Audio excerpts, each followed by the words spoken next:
तो online hybrid mode पे conference थी, तो ऑनलाइन और ऑफलाइन सैकड़ों की संख्या में, बड़ी संख्या में प्रतिभागियों ने भाग लिया, जिसमें से लगभग 10 कंट्री के जो जरूरी नहीं कि हर हीरा हो हीरे जैसा खरा, लेकिन तनिष्क का हर हीरा है 100% नेचुरल और गुणवत्ता व विश्वास दोनों पर खरा। पाइए डायमंड ज्वेलरी की वैल्यू पर 20% तक off. Visit Tanishq showroom, India motor circle, Ajmer. देखिए, राजस्थान समाजशास्त्र परिषद की 3 दिवसीय ये अंतर्राष्ट्रीय कॉन्फ्रेंस थी। ये एक्चुअली राजस्थान समाजशास्त्र परिषद का गोल्डन जुबली ईयर है। 1973 में उसकी स्थापना हुई थी। तो एक चैलेंज के रूप में राजकीय महाविद्यालय अजमेर ने, डिपार्टमेंट ऑफ सोशियोलॉजी और राजकीय महाविद्यालय अजमेर ने तय किया कि हम इस कॉन्फ्रेंस को कराएंगे। तो ऑनलाइन और हाइब्रिड मोड पे कॉन्फ्रेंस थी, तो ऑनलाइन और ऑफलाइन सैकड़ों की संख्या में, बड़ी संख्या में प्रतिभागियों ने भाग लिया, जिसमें से लगभग 10 कंट्री के जो प्रतिभागी है वो हमें विद्वान के रूप में और स्कॉलर्स के रूप में भी हमारे साथ जुड़े, और साथ साथ कुछ अफ़गानिस्तान के विद्यार्थी भी हमारे बीच में अपने रिसर्च पेपर पढ़ने के लिए आए। महाराष्ट्र से खुद यहाँ चलकर बहुत सारे बड़ी संख्या में हमारे बीच में, महाराष्ट्र और गुजरात से भी हमारे बीच में स्कॉलर्स पधारे।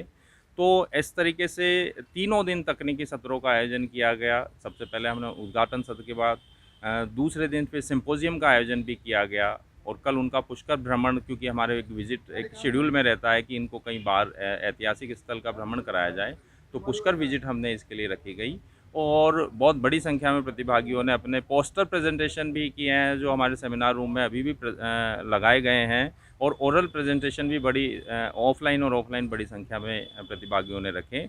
और मैं मानता हूं कि मैं पूरी तरह से संतुष्ट इस कॉन्फ्रेंस में के उद्देश्यों को लेकर हूं। निकल के क्या आया सर इसमें? कुछ शुरुआती शोध ऐसे आए हो सामने जो विद्यार्थियों को लाभ है, कुछ ऐसा विशेष कुछ निकल के आया हो कुछ शोध? देखिए, विशेष तौर पर अगर मैं आपसे कहूं तो मीडिया, जो सोशल मीडिया आज की तारीख में है, जो मोबाइल है, और जो तकनीक हमारे जीवन को, एक्चुअली क्या है कि तकनीक हमारी सुविधा के लिए है, मगर हम कई बार ये देखते हैं कि कुछ ऐसी तकनीक और कुछ ऐसे इंस्ट्रूमेंट्स हमारे हाथ में हैं जो हमारे जीवन को पूरी तरह प्रभावित कर रहे हैं, और वो हम उनके वश में होते जा रहे हैं। वो हमारे लिए बने थे, हमारी सुविधा के लिए बने थे, मगर हम देखते हैं कि हम उनके लगातार वश में होते जा रहे हैं। जैसे कि हम मोबाइल का ही उदाहरण लें, मतलब हम परिवार में 5 जने हैं, मगर पाँचों अपने अपने मोबाइल में व्यस्त है, एक दूसरे का ख्याल नहीं है। तो ऐसी बहुत सारी चीज़ें हैं जो हमारे जीवन को प्रभावित कर रही है।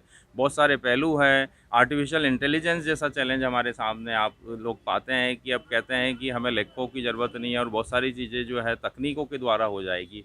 तो इनका जीवन पे कैसे प्रभाव पड़ेगा, कैसे सकारात्मक रूप से इनका लाभ उठाया जा सकता है, इस पर मंथन किया गया। दुष्प्रभावों से कैसे बचा जा सकता है, इस पर मंथन किया गया। और अभी सारे रिसर्च पेपर की जब हम एक बार बैठकर समीक्षा और रिपोर्ट बनाएंगे, तो मुझे लगता है कि हम बहुत सारे उद्देश्यों को पाने में सफल होंगे। आज कौन कौन मुख्य अतिथि है? आज वेद माथुर साहब जो है वो मुख्य अतिथि के रूप में हमारे बीच में है, और DR साहू साहब जो लखनऊ विश्वविद्यालय से पधारे हैं वो मुख्य वक्ता के रूप में हैं। वो समाजशास्त्री हैं और इंडियन सोशियोलॉजिकल सोसाइटी के पूर्व सचिव भी रहे हैं। तो मुझे लगता है कि उनका आना हमारे बीच में बड़ा सार्थक है, बड़ा अनुभव उनके बीच में। आपका नाम? मैं प्रोफेसर लीलाधर सोनी, आयोजन सचिव।